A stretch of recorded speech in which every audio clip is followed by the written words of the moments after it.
in today's episode, I'm going to be going through a few hacks in terms of how you can get more out of your study sessions, but spend less time studying. That's right, you heard me correct, less time studying. So how many times have you come across that individual who for 3/4 of the year was nowhere to be seen, and then when it comes to exam period, suddenly they decide to come out of hibernation? When it comes to the most effective way of studying, research has actually found that our brains process things a lot better and a lot more efficiently when we do things or study for things in short bursts, as opposed to trying to cram a lot of information all in one go.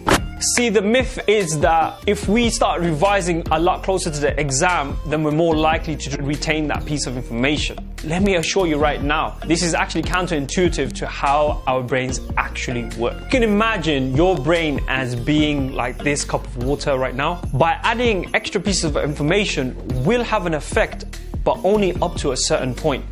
Beyond that point, by adding more pieces of information, your brain can no longer synthesize this and will therefore go on overdrive. The thing is, when you're learning, your brain is undergoing a process of where it's trying to connect different areas of the brain and create what we call synapses, where pieces of information are being interlinked and where you can actually retain pieces of information. When you're cramming information in, you're not allowing that time and that rest period to enable those connections to form, and thereby effectively wasting time and effort in the process. This is why it is so crucial for you to have a good night's rest prior to an exam, so that your brain can then forge these connections which will enable you to retain and record pieces of information a lot more fluidly come the exam day. Another key area where we tend to lose a lot of time on is when we're actually studying for something, we have too many topics that we're looking into or too many subjects that we're focusing on at one particular time. And this can stretch us out and take us on different tangents where we end up wasting more time instead of focusing on one task at a time and being a lot more efficient in the process. My last and final tip is for you to go out there and practice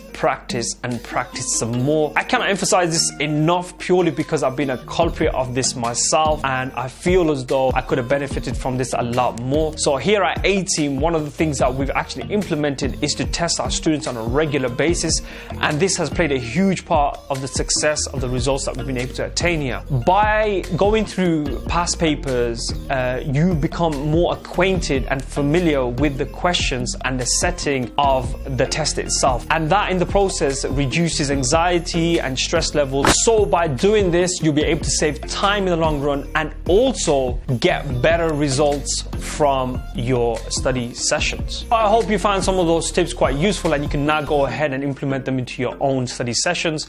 My name is Amin and I will catch up with you another time.